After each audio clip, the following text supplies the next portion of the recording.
All right, we'll say good morning. Let us begin by thanking our sponsors, to thank our Talmud Torah sponsors for the month of Elul, Ed and Faith Wolf, and family for dedicating all the Shiur and Drushos this month in memory of beloved father, grandfather, great-grandfather, Cyrus Wolf, Shalom ben Tzvi Hirsch. We thank our Week of Learning sponsors, Alan Wiseman in memory of his beloved wife, Rita Ruth, Rivka Rachel Bas Zachariah, and Bernie and Sonia Kozlovsky in honor of the birth of their grandson, Aryeh Leib ben Yosef Mordechai, to their children, Penina and Yoey Shecht. We also thank our Daf Yomi sponsor today, Hillel Sokolov, in memory of his father, Avram Abba ben Shmar Yohu Zichron Livracha. We hope that in the merit of our Talmud Torah, all of the Neshamos will have an Aliyah and the families a Nechama. And above with that, let us begin. So today's Daf is Lamed Ches 38. We are picking up on Lamed Zayin Beis 37b, Rava Amar, which is 2, 4, 6, 8, 10, 12 lines up from the bottom. So the Gemara says as follows. Rava Amar, Rava says, Shiny Hazas. Well, so remember again, we are still talking about our discussion regarding Breira. Yesh Breira, Ein Breira. Ultimately, again, how do we view these different types of circumstances? Do we allow for retroactive clarification or not? Let me actually just grab, while I'm here, just the Shulchan Aruch, just so we could talk about this.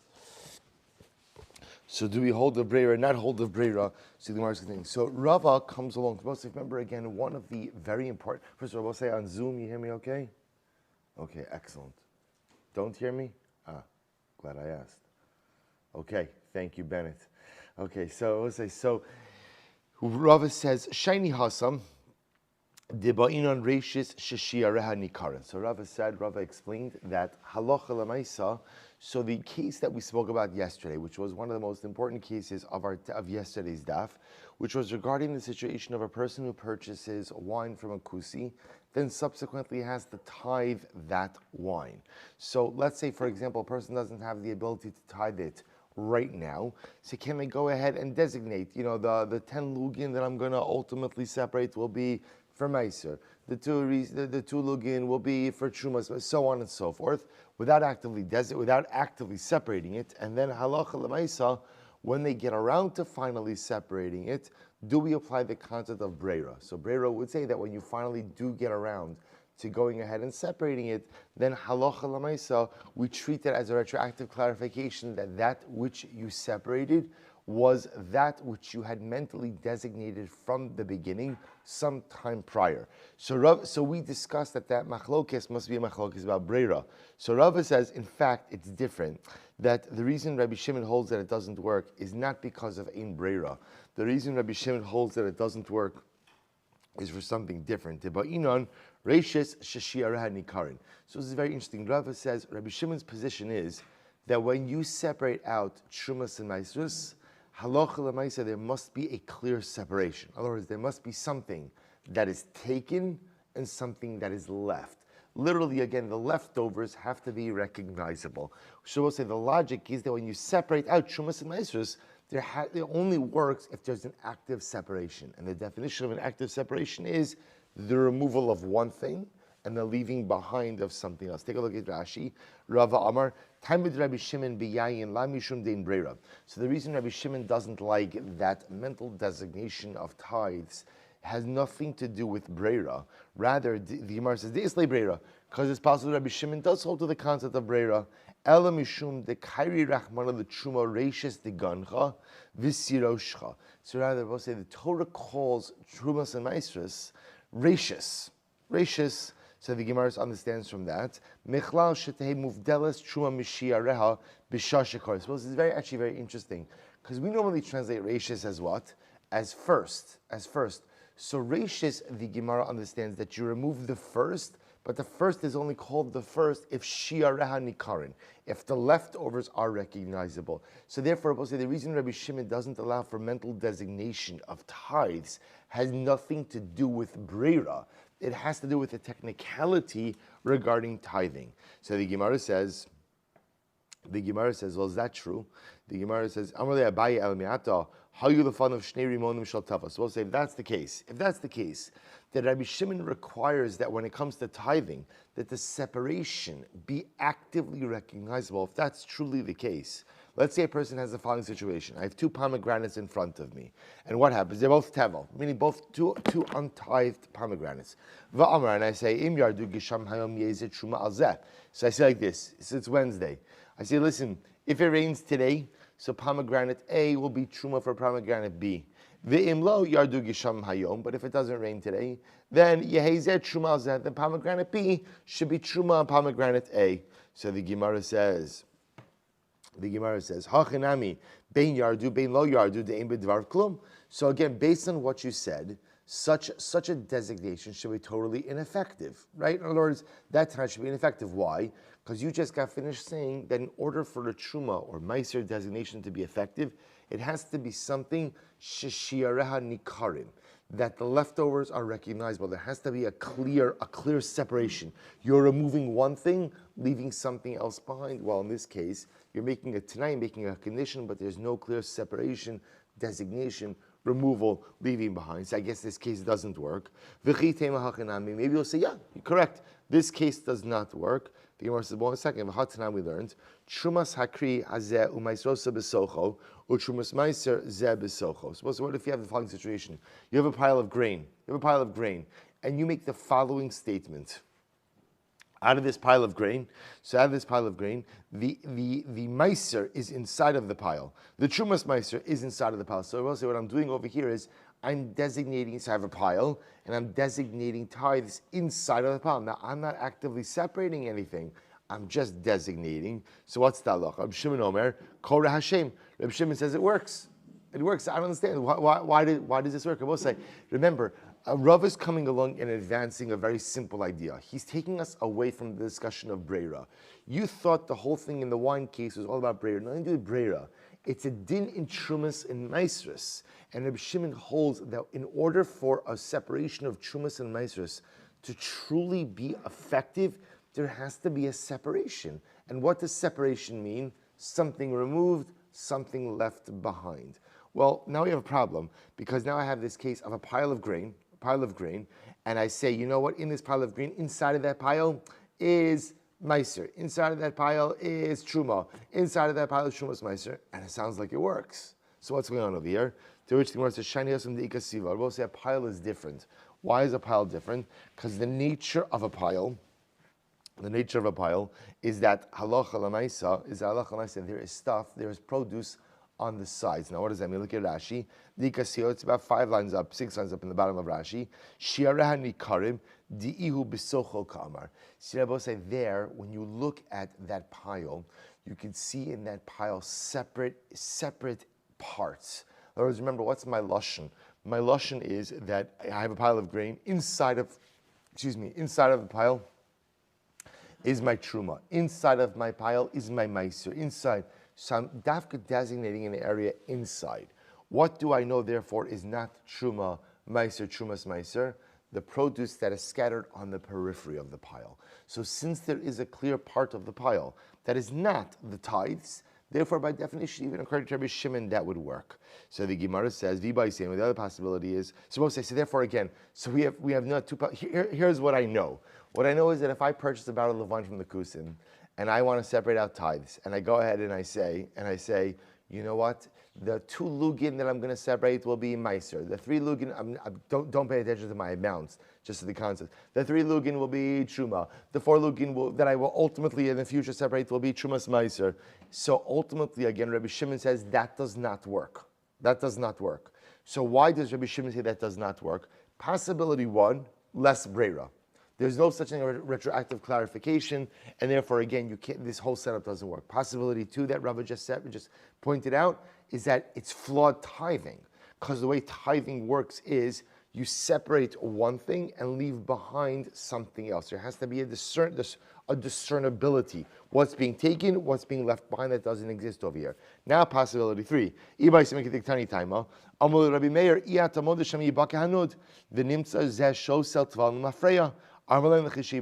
another possibility. The other possibility is very practical. We'll say this. Let's say you hold of breira. It's fine. There's a concern here. The concern here is if you rely on breira, what happens if the barrel breaks? What happens if the barrel breaks? So let's imagine the following scenario. So I go ahead, I do this whole mental designation, I rely on Breira, I drink the wine, and I'm drinking the wine, I'm enjoying myself, and then what happens? 2 days later, the barrel breaks, and I never had a chance to go ahead and actively separate out any of the tithes. It turns out that what? Retroactively, I ate or drank tevel.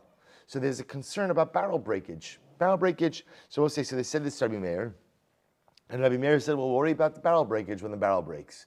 Essentially what Rabbi Meir is saying is, you don't assume that the barrel is going to break. But we'll say, according to the approach of Rava, that we thought that Rabbi Shimon held that halacha lemaisa, in order for tithing to be effective, you must take some things and leave behind something else. What's the nature of this exchange? Hachi kamarli, this is what they said. Lidi done, according to us, ba'inan reisha shir nikarin. According to us, right, Rabbi Shimon, so we hold, in order for tithing to be effective, it has to satisfy very specific criteria. Takes tithes, leave behind everything else. Lidi dach, but according to you, top of Lamed Ches, are you not concerned that maybe the barrel will break and the individual will end up drinking tevel? He responded to them, ultimately, again, when the barrel breaks, we'll worry about it then. So just interestingly enough, a fundamental life machlokes as well. Do you worry about barrel breakage or not? Rabbi says a fundamental machlokes as to how to approach life.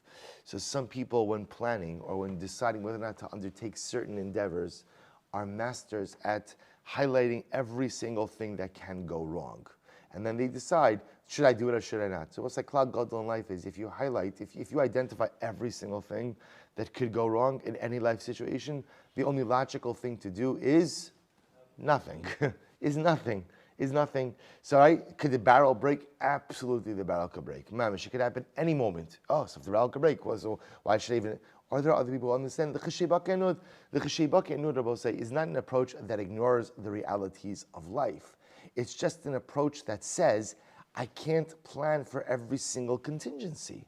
I can't plan for every single what if, because there's an endless stream of what ifs. All I could do is take responsible action. All I could do is be a responsible individual. If the barrel does indeed break, I will try my best to manage that situation later on. An incredible, not just machlokes by barrels, but ultimately, again, machlokes by life as well. So we'll say, I just want to close. So that's the circus. How do we paskin when it comes to Breira, specifically by Eruvin? So we'll say that we already know this because you're Bikim and Shas. So you know ultimately, again, the machlokes of Yesh Breira is a Shas machlokes, right? It's a Shas machlokes, and there's actually not like a one decision. Yesh Breira, ain't Breira. In fact, the circumstances depend on each particular case. But interestingly enough, the Shulchan Aruch here, this is in Taf Yud Gimel. What about Breira by an Eruv, right? Because that's really what we're a little bit more focused on. So remember again, the case of Breira by an Eruv comes up that I want to go ahead and I want to put out two Eruvin, right? I want to put out one to the east, one to the west, because I'm not sure where I want to go. And it's only going to be on Shabbos that I'm going to decide where I want to go. So we'll say, that absolutely relies on the concept of Breira. So remember again, what that does is then on Shabbos morning, when I hear that, this great Rav is coming from the east, I want to go hear his shir, I decide I'm going east, then Breira says it's retroactively clarified that the Eruv I wanted Ben Hashmashas on Erev Shabbos, or Ben Hashmashas Shabbos, was the east Eruv. So does that work or not? So what says, so the Shulchan Aruch Paskins, he says as follows.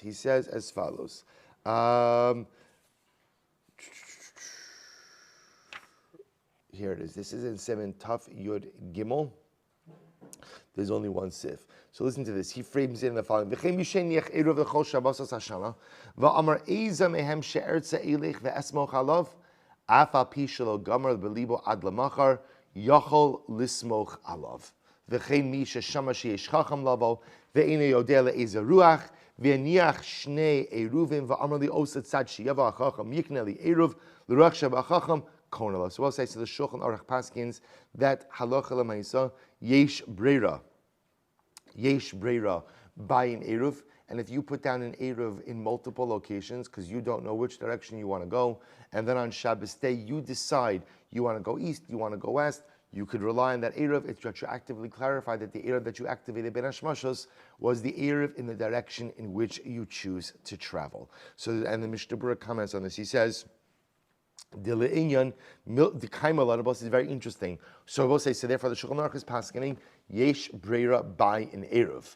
But the Mishnah Berurah gives a very important qualification. It says the kaima lan le'inyan milsa dirabanan yesh breira. So see, remember again, we had this discussion in yesterday's daf, 2 days ago also. So can we say that maybe somebody holds yesh breira by Drabanans, in Breira, by Doraisas? So the Gemara kind of negated it, but we see that that absolutely is a possibility. So the Mishnah Berurah understands over here that the reason why we hold Yesh Breira by Eruv is because we hold that ultimately again Eruv is Drabanan, and therefore Allah Lamaisi Yesh Breira by Drabanan. So good, so just good to know. So this concept of creating multiple Eruvim, not deciding until Shabbos day which way I want to use, halacha lemaisa works. Beautiful. Let's go back to it. Says the Mishnah. What's another fascinating Mishnah? Rabbi Eliezer Omer. This Mishnah is very halacha lemaisa because this is the way Yom Tov Shabbos falls out this year. Listen to this. Rabbi Eliezer Omer. Yom Tov hasamach l'Shabbos. If Yom Tov falls out right next to Shabbos, bein milafanaha bein lamei achareha, whether before Shabbos or after Shabbos, ma'arev adam shnei eruvin. So we'll say the interesting discussion that's going to come up over here is as follows. I want to make an Eruv for Yom Tov and for Shabbos. So the Shaila is going to be, this is a number of Shailas we're going to see.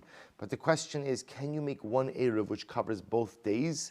Or does each day need its own Eruv? As we're going to see, this is the fundamental machlokes regarding, are the Kiddushos of Shabbos and Yom Tov, is that considered to be one Kiddusha or two Kiddushos? Is it one extended period of holiness, or is it two individual juxtaposed periods of holiness? We'll see the nafkamina. So Rabbi Eliezer says, Yom Tov hasamach l'Shabbos bein milfan bein melachareh, when Yom Tov falls out next to Shabbos, whether Yom Tov falls out on Friday or whether Yom Tov falls out on Sunday, ma'arev adam shnei eruvin. A person must make two eruvim. When we say a person must make two Eruvim, this is assuming you want an Eruv. Of course, you don't have to make an Eruv if you don't want to. But Lamaisa, this is an Eruv Tchumen we're talking about over here. Right? So a person has to make two Eruvim. And what does he say? So the Gemara says, Va'omer, Eruve berishon lemizrach, ubisheni lemarav. And he could say, the Eruv of my first day is to the east, the Eruv of my second day is to the west. Berishon lemarav, ubisheni lemizrach, or my Eruv on the first day is to the west, second day to the east. Eruve berishon, or I want an Eruv on the first day, ubisheni kibnei iri, or ultimately again, or on the second day, I want to be like the residents of my city. Remember again, we spoke about this yesterday. The greatness of an Eruv is that it extends your tchum another 2,000 amas. The detriment of an Eruv is that you lose 2,000 amma mobility in every single other direction. This is incredibly important. So I'll say, so the idea over here is that halacha l'maisa, once you choose, like we spoke about yesterday, once you choose to extend in one direction, you lose out in other directions. So a person might say, you know what, on day number one, I want an Eruv to the east. On day number two, I don't know where I'm going. So therefore, I'd like to be literally like the residents of my city, which means I have 2,000 amas in every single direction. Ubisheni kibneiri, Eruvi b'sheni, or I want my Eruv on the second day. Uberishon kibneiri. On the first, I want to be like the residents of my city. So we'll say, what's the idea over here? If you look at Rashi, Va'omer Eruvi, you see that Rashi, that Divrei HaMaschil. If you look in the second line of that Rashi, which is the last of the wide lines, the Kasav Rabbi Eliezer, Shabbos v'Yom Tov lav ki chad yoma arichuninu, el shtei kedushos. Ulechol chad yoma islei chad shvisa, ubechol chad miknei le shvisa le'ezer tashes. So we'll say, Rabbi Eliezer holds that halacha l'maisa, Yom Tov and Shabbos are two different kiddushos. Two different kiddushos, which means that you must make a separate Eruv for each of those days. For each of those days, right? That's halacha l'maisa. Each day requires its own Eruv. So the Gemara says, therefore, good. That's the idea to remember, shtei kedushas. Lav ki chad yom ha'aricha, ela shtei kedushas. Chum the Chum say, no, o ma'ariv l'ruach achas, o eno ma'ariv kol ikar. Chum say, no, choose a direction. Choose a direction. You could choose one Eruv direction for both days, or don't make an Eruv at all. So the Gemara says, Keitzad Yaseh, so what should you do? What should you do? Molicho Barishon, you can bring your Eruv on the first day, which I will say again, so let's assume for a moment we're dealing with, let's say, a Friday Shabbos, Friday being Yom Tov and then Shabbos. So what do? Thursday afternoon, you take your Eruv, Keitzad Yaseh, Molicho Barishon, you take your Eruv on the first day. Now, first day really means here, Erev Yom Tov, Umach Shechalov. Then you go ahead, you bring the food to the Makom Shavisa, to the place where you want to establish your domicile. You wait there until dark. Now, we'll say again, important point. Remember, we spoke about this yesterday. There are two different ways to establish a Makom Shavisa, right? Two different ways to establish a domicile. Either to go ahead and actually be physically present somewhere, or to deposit your food somewhere. If you deposit your food somewhere, you don't need to stay there. If you stay somewhere, right? If you literally your physical presence is somewhere, you don't need food. You'll see, but the Mishnah here kind of is bringing everything together and saying, what do? You take your food with you on Thursday afternoon, Erev Yom Tov. Umach Shechalov, you wait in that place until dark, thereby establishing your domicile. Vinotlo ubalo. And then I will say, what do? After it gets dark, so now it's Thursday night, it's Yom Tiv, you take your food back with you. Now, again, why are you taking your food back with you? Because in this case, you need to make another Eruv on Friday afternoon. So because of that, you just want to use the same food. So you remember, you don't have to take the food back with you. It's just saying it's a good idea because you can reuse the food. Take the food back with you. Ubalo b'sheni. Then you come back on Friday afternoon, which is now Yom Tiv, Erev Shabbos. Mach shechalov. Once again, you remain with your food until dark, thereby establishing your Eruv for Shabbos. V'ochlo, and I will say now you eat the food on Friday evening. Now why do you eat the food? Because the assumption is you can't carry it back. That's the assumption. So because you can't carry it back, again, you don't have to eat it. You could also just leave it there if you want. But the Gemara is assuming a person is not going to want to waste.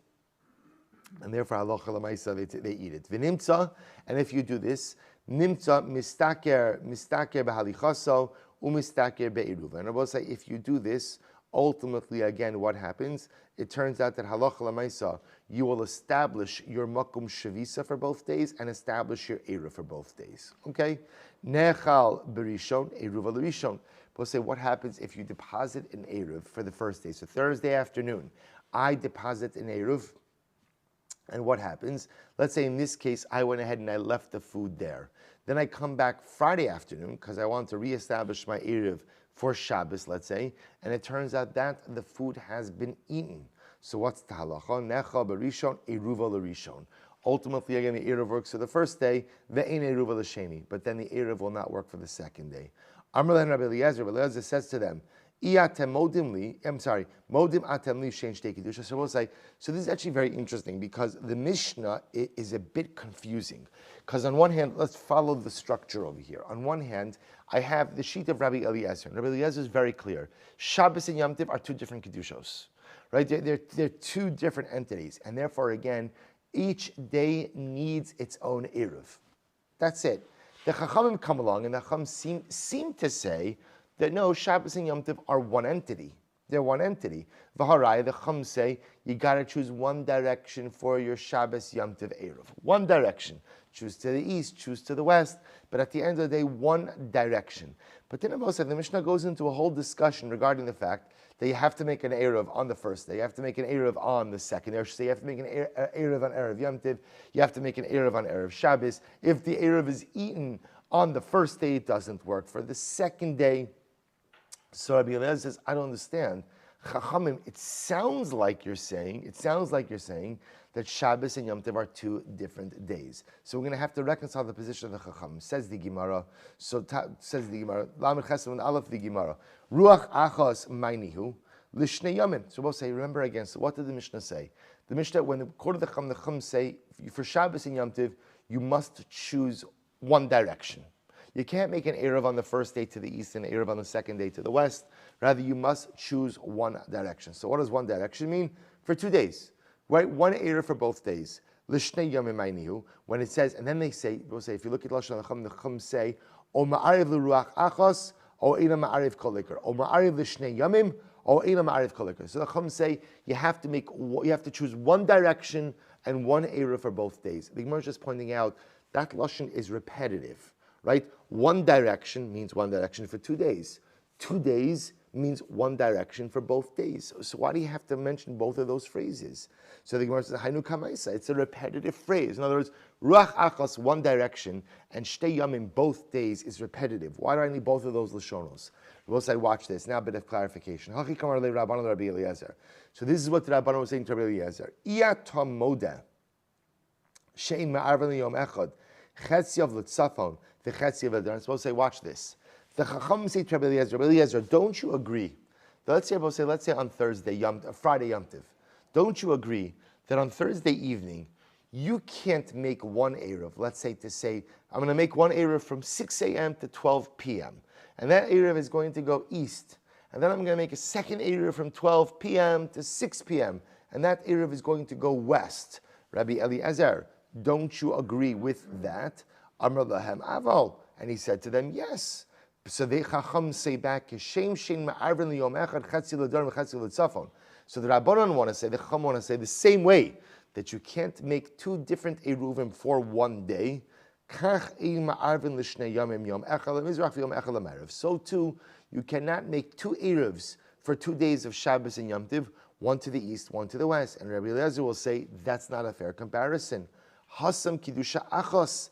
We'll say, yes, Rabbi Eliezer says, of course you can't make two Eruvim for one day. Why? Because it will say, that's one Kiddusha, that's one period of time. In other words, everyone agrees that an Eruv you could only make one Eruv per defined period of time. So again, if you make an Eruv is effective for a day. There's no such thing as splitting the day. However, Hacha base Kiddushos. But here Rabbi Eliezer says, which is Rabbi Eliezer's Shita in the Mishnah, Shabbos and Yom Tiv is not one extended period of Kiddusha. Shabbos and Yom Tiv are two different entities. And because they are two different entities, therefore again, one could make two Eruvim, one for the first day to the east, one for the second day to the west. So now, Amar Rabbi Eliezer says back to the Chachamim, let me ask you guys a question. Iatem modim, shem irev baraglav b'yom rishon, ma'ari baraglav b'yom sheni. So Chachamim, don't you agree that if a person made an Eruv, so we'll say in this case over here, what it means is he made his Eruv with his physical presence. Right? Let's say again, he showed up to the Makom Shvisa on Thursday afternoon, Erev Yom Tiv. So don't you agree that if he showed up to establish his domicile on Erev Yom Tiv with his body, that he has to come back, that he has to reestablish his domicile on Friday afternoon or Friday evening to make an Erev for Shabbos? Similarly, don't you agree? Don't you also agree that halacha l'maisa, if the Erev was consumed on Friday, it won't work for Shabbos? Amru lo aval. So the Chum say, yes, we agree to that. So the Rebbe says, I don't understand. Halai beis kedushas hein. So Rebbe says, Chachamim, but then you agree with me. And I was supposed to say, remember, if you really hold that Shabbos and Yom Tov is one kedusha, then while it's true that you could only establish an Erev in one direction, right? One direction for both days, but what does it allow you to do? What does it allow you to do? Create your Erev when? Once on Thursday afternoon, once on Ben HaShmashos of Yom Tiv, and that Erev should take you the entire time. I was supposed to say, if you hold this Kiddusha Achos, one elongated period of Kiddusha, then all you really need to do is make one Erev at the onset of that prolonged period of Kiddusha, and that Erev should work the entire time. Not only that, but if for some reason your Erev was consumed over the course of the first day, that shouldn't make any difference. Once you lock it in Ben HaShmashos of Thursday evening, Erev Yom Tiv, the Erev should work for the entire extended 2-day period. So Rabbi Eliezer saying to the Chachamim, your Shita is not consistent. Meaning you're disagreeing with me and you're saying that halacha l'maisa, no, you can only choose one direction for both days, but yet you are requiring a reestablishment of the Erev Thursday afternoon and Friday afternoon. And you're also saying that if the Erev is consumed sometime on Friday, that Erev doesn't work for Shabbos. So it sounds like you really hold that Shabbos and Yom Tov are not one prolonged period of Kiddusha, but in fact are two Kiddushos. To which the Gemara says, V'Rabbanan safuki misapkalahu. Both said the Rabbanan were mesupak. They weren't sure, whereas Rabbi Eliezer was 100% sure that Shabbos and Yom Tov represent two different periods of Kiddusha. The Rabbanan were not sure. So because they were not sure, therefore what? V'hacha l'chumra, v'hacha l'chumra. Therefore, we'll say they go l'chumra in both cases. Look at Rashi.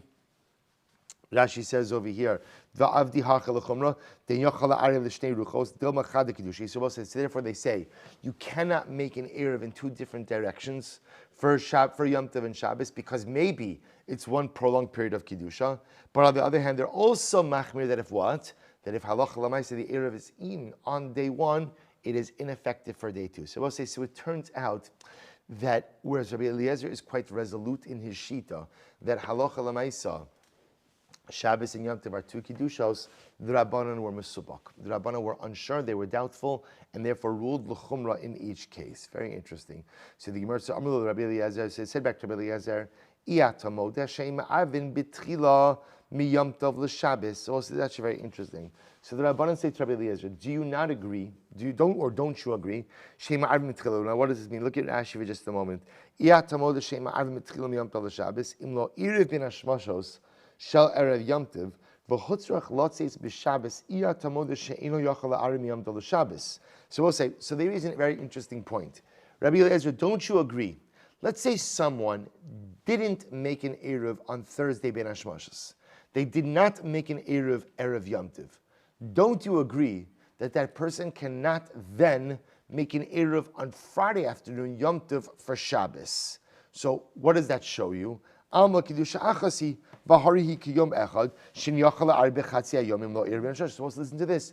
So you say to Rabbi Eliezer, don't you agree that Allah l'maisa somebody didn't make an erev on Thursday afternoon erev Yom Tiv, that they can't then decide to make an erev on Yom Tiv for Shabbos? Don't you agree with that? And they know Rabbi Eliezer agrees. And Rabbi Eliezer says, Amar lahen aval. Rabbi Eliezer says, yes, I agree. Halai kedusha achasi. Oh. That's a proof, Rabbi Eliezer, that you don't hold that it's two Kiddushos. You hold that it's one prolonged period of Kiddusha. Because Rabbi, remember again, if Shabbos and Yom Tov were in fact two Kiddushos, then even if for some reason you didn't make an Erev on Erev Yom Tov, you should be able to make an Erev on Erev Shabbos. The fact that Rabbi Eliezer says if you didn't make an Erev on Erev Yom Tov, that you cannot make an Erev on Erev Shabbos, indicates to us that he holds that it's one Kiddush. Rabbi Eliezer, Hassam Mishum Hachana. Rabbi Eliezer says, no, Rabbi say there's an issue of Hachana. That if you go ahead and you make an Erev on Erev Yom Tov, on Erev Yom Tov for Shabbos, and you didn't make an Erev already before Yom Tov itself, it has the appearance ultimately again of Hachana, of preparing from Yom Tov to Shabbos. Tan Rabbanan, so the Gemara goes weiter. Irei beraglav b'yom rishon, if a person establishes damasal with his physical presence on the first day, meaning Thursday afternoon, Erev Yom Tov, ma'arei beraglav b'yom sheni, you can go ahead, you could do so again on the second day. Ne'achal iruva b'yom rishon, if your Erev was consumed on the first day, Ein yotze alav b'yom sheni divrei Rebbe. These are the words of Rebbe. Rabbi Huda says, well, so Rebbe is the same shita of as Rabbi Eliezer. Rabbi Huda says, Amud Beis, Hare ze chamar gamal. So also Rabbi Huda says, in these cases where halacha l'maisa, let's say you lost the Eruv, so ultimately again about that lashon of chamar gamal, which means you will only have the common areas in between the Eruv that was and the Bnei Ya'ir Eruv. So the Gemara says, Rabbi Shimon Gamliel, Rabbi Shmuel ben Rabbi Yochanan ben Baroka omrim, Irei bragla b'rishon, ein ma'ari braglav b'sheni. So here you have Rabbi Shmuel, the son of Rabbi Yochanan ben Baroka, says that no, once you establish an Eruv on Erev Yom Tiv, Thursday, you need not make another Eruv on Friday, which would seem to indicate what? Kiddusha achos, one elongated period of Kiddusha. Nechal Eruv b'yom rishon, similarly again, if your Eruv was eaten on day one, Yotze alav b'sheni, ultimately again, the halacha is you can rely on it for the second day. So we'll say, so once again, you begin to see it's the same machlokes. But interestingly enough, it turns out that whereas in the Mishnah, it wasn't such a stark machlokes, because you had Rabbi Eliezer certain that it's shtei kedushos, it's two different independent periods of holiness, and the Rabbanan were mesupak. The Rabbanan are not sure. We'll say here you see that no, it's a real machlokes. It's a real machlokes. People taking different sides. Amar Rav said halacha kidal zkenim alalu. Rav says that the halacha follows these four elders. We're going to list them in just a moment. Valiba to Rabbi Eliezer, and these 4 elders, Holik Rabbi Eliezer, Da'amar Beis Kiddushos Hein. We'll say the halacha follows these 4 elders, Holik Rabbi Eliezer, namely that Shabbos and Yom Tov are 2 different periods of Kiddusha. And who are they? Elohim Dalet Zkenim, Rabbi Shimon Gamliel, Rabbi Shema bar Rabbi Yochanan ben Beroka, Rabbi Eliezer bar Rabbi Shimon, Rabbi Yossi bar Yehuda Stimsoi. V'ikadamri, others say Chamina Rabbi Elazar, others say that one of the 4 sages was Rabbi Elazar, Umeifik Rabbi Yossi bar Yehuda Stimsoi, and they would remove Rabbi Yehuda bar Stimsoi from the list. So both say. So again, therefore, 4 elders who hold like Rabbi Eliezer, namely that Shabbos and Yom Tov are 2 periods of Kedusha. V'harab Shimon Rabbi Shema bar Rabbi Yochanan ben Beroka, Ipcha Shaminelhu. But we have on record Rabbi Shimon Gamliel and Rabbi Shmuel held the opposite, namely that Shabbos and Yom Tov is 1 period of Kedusha. Eifoch, just switch the shitos. You have them recorded incorrectly, right? They actually hold shtei kedushas. Ihachi hainu Rebbe. So I'll say if that's the case, then again all 4 of these elders are saying the same thing as Rebbe, because Rebbe also held, like the last line on Lamed Chesed Nav, Rebbe also held that it's 2 kedushas. Ema v'chein amar Reb Shimon Gamliel. Einachinam will say after you state Rebbe, you also should read it v'chein amar. So too said all of these Zekanim. I v'lech shavnami Rebbe. So why don't you include Rebbe in the list of the 4 elders who held that it's 2 kedushos? Rebbe Tani Lavalo Savala. But I'll say Rebbe quoted this ruling, but he himself did not subscribe to it. In other words, so Rebbe apparently himself held that it's actually Kedusha Achas, 1 period of Kedusha, but he quoted the opinion that it's 2 periods of Kedusha. Rabbanan Nami Tani Lo, Velosfila. The Rabbanan also quoted this, that there's the concept of 2 Kedushas, but they didn't seem to hold of it as well. Rav Gemara Gamir. I will say Rav had a Mesorah. The Rabbanan were Mesupak. Rav had a Mesorah that there was a shita like this, that Shabbos and Yom Tov ultimately again were 2 Kiddushos. Kinach nafshe Rav Huna. When Rav Huna passed away, Ayil Rav Chisda lemirma dirav adirav. So I'll say when Rav Huna passed away, Rav Chisda came to the base medrash and he came to resolve certain contradictory rulings of Rav. Did Rav really say that the halacha follows the 4 elders? The 4 elders. And therefore Shabbos and Yom Tov are 2 Kiddushos. Did he really say that? Vaha itmar. But yet Rav also said, Shabbos v'Yom Tov, Rav amar nolda bazeh asura bazeh. Well, say Beitza, right? Beitza shnolda b'Yom Tov. Rav said that when you have an egg, when the chicken lays an egg on Shabbos, it's asra Yom Tov, or vice versa. The Rebbe will say, now what does that show you? What does that show you? So Rebbe will say, if Shabbos and Yom Tov were really 2 Kiddushos, then ultimately, again, although when the chicken lays the egg on Yom Tov, it's asr for Yom Tov, it should be mutter on Shabbos, and vice versa. If it's 2 different periods of Kiddusha, it must be because Rav holds if the egg is asr, both on Shabbos and Yom Tov, that must mean that what? That halacha l'maaseh, it's 1 prolonged period of Kiddusha. To which the Gemara says, so in other words, Amarabba Hasa Mishum Hachana. No. That case is different, Rabbi Osai, because of Hachana. Because when the chicken lays the egg, ultimately, again, on, let's say, Shabbos, there's an issue ultimately. The issue is one of Hachana, of preparation. That ultimately, again, we view that as Shabbos preparing for Yom Tov, or Yom Tov preparing for Shabbos. To which the Gemara says, Desanya, because we learned, the